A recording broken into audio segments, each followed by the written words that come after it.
आज की इस खास चर्चा में आपका बहुत बहुत स्वागत है। आज हम द माइक्रोग्रीन्स हैंडबुक की गहराई में उतरने वाले हैं। हम सब जानते हैं कि आज के इन कंक्रीट के जंगलों में, शहरों में एकदम ताज़ा और असली पोषण वाला खाना मिलना कितना मुश्किल हो गया है, राइट? लेकिन इसका एक बेहद आसान और स्मार्ट तरीका मौजूद है। सोचिए, अगर आप अपनी सीमित जगह में ही बहुत ज़्यादा पोषक तत्वों से भरपूर खाना खुद उगा सकें तो ये कोई आम बागवानी नहीं है, बल्कि हमारे खाने के तरीके को पूरी तरह से बदलने की एक शानदार शुरुआत है। अब जरा इस चौंका देने वाले आंकड़े पर गौर कीजिए। 40 गुना। जी हां, आपने बिल्कुल सही सुना। इसका सीधा सा मतलब यह है कि एक छोटे से नन्हे पौधे का पत्ता बाजार में मिलने वाली किसी पूरी तरह से तैयार बड़ी सब्जी के मुकाबले 40 गुना तक ज्यादा पोषण दे सकता है। अक्सर हमें लगता है कि बड़ी सब्जियां खरीद लीं तो पूरा पोषण मिल गया, लेकिन विज्ञान की कहानी कुछ और ही है। असली खजाना तो इन नन्हे पौधों में है। ये सच में किसी छोटी सी जादुई गोली की तरह काम करते हैं। तो इस बीज से प्लेट तक के पूरे सफर को हम इन 5 हिस्सों में समझेंगे। पहला, माइक्रोग्रीन क्रांति। दूसरा, सूक्ष्म आकार में पोषण की शक्ति। तीसरा, उगाने के लिए जरूरी उपकरण। चौथा, खेती का जीवन चक्र। और आखिर में कटाई और इसके खाने में उपयोग। तो चलिए सबसे पहले बात करते हैं हमारी पहली थीम की, माइक्रोग्रीन क्रांति, जो सच में कृषि की परिभाषा ही बदल रही है। तो सवाल ये है कि आखिर ये माइक्रोग्रीन होता क्या है? देखिए, ये कोई साधारण पौधा नहीं है।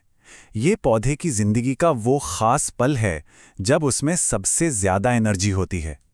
जैसे ही बीज अंकुरित होता है और उसके पहले 2 छोटे पत्ते, जिन्हें कॉटिलेडॉन कहा जाता है, पूरी तरह से खुल जाते हैं, बस उसी वक्त इन्हें काट लिया जाता है।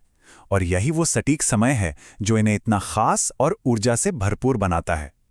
अब यहाँ एक बड़ी कंफ्यूजन होती है। बहुत से लोग स्प्राउट्स यानी अंकुरित अनाज और माइक्रोग्रीन्स को एक ही चीज मान लेते हैं, लेकिन दोनों में जमीन आसमान का फर्क है। माइक्रोग्रीन्स को मिट्टी या किसी माध्यम में उगाया जाता है। इन्हें अच्छी खासी रोशनी चाहिए होती है और हम इनकी जड़ों को नहीं खाते।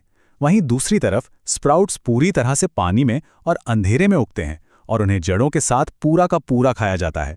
तो याद रखिए, ये खेती के 2 बिल्कुल अलग तरीके हैं। अब आगे बढ़ते हैं दूसरे हिस्से की तरफ, सूक्ष्म आकार में पोषण की शक्ति। चलिए देखते हैं कि इनमें इतनी जान कैसे होती है। जरा इस तुलना को देखिए। लाल पत्ता गोभी के एक बड़े, पूरे विकसित पत्ते और उसी के एक नन्हे माइक्रोग्रीन के बीच विटामिन सी, ई और के का जो अंतर है ना, वो सच में हैरान करने वाला है। मतलब प्रकृति ने इतनी छोटी सी जगह में पोषण का इतना बड़ा धमाका पैक कर दिया है। ये कोई मामूली भड़क नहीं है, ये एक बहुत बड़ी छलांग है। इतने छोटे से आकार में न्यूट्रिशन का इस लेवल पर होना वाकई कमाल की बात है। आज की भागदौड़ भरी जिंदगी में हमारे खाने में पोषण की कितनी कमी होती है, ये तो हम सब जानते हैं, है ना? लेकिन ये छोटे छोटे पौधे इस बड़ी सी परेशानी का एक बेहद शानदार और सीधा हल हैं। आपको कोई बड़ा खेत नहीं चाहिए, बस आपके घर की खिड़की से आती हुई थोड़ी सी धूप ही इस भरपूर जीवन शक्ति को उगाने के लिए काफी है।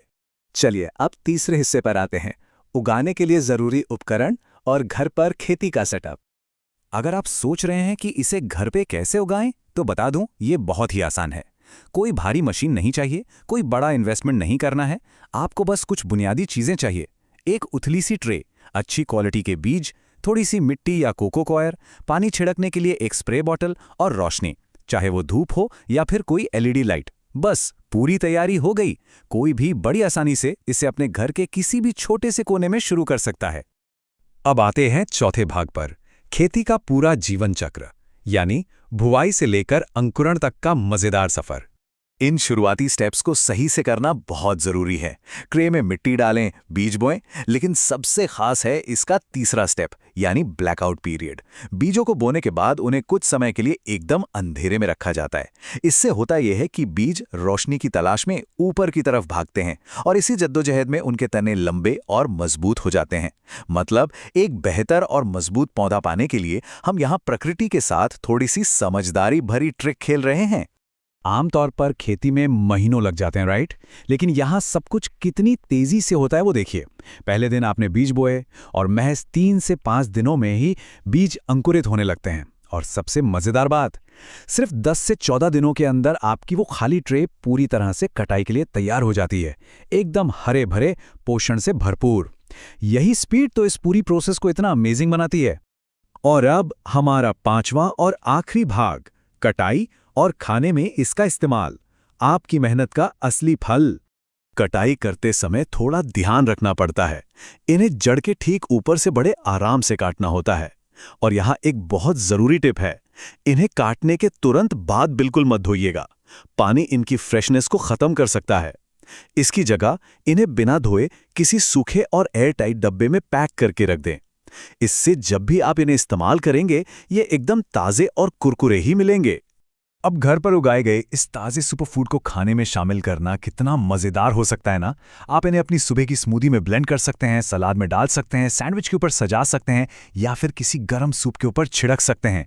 इसके ऑप्शंस अनलिमिटेड हैं और यकीन मानिए ये किसी भी आम सी डिश के स्वाद और उसके न्यूट्रिशन को एक अलग ही लेवल पे ले जाते हैं। तो इस पूरी चर्चा के बाद एक बहुत ही दिलचस्प सवाल हमारे सामने आता है।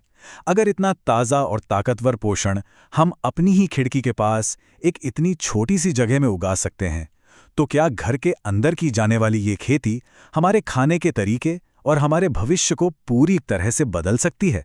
जरा सोचिए, अगर पोषण सीधा हमारे घरों से ही आने लगे, तो ये आने वाले वक्त में दुनिया के फूड सिस्टम के लिए कितना बड़ा गेम चेंजर साबित हो सकता है।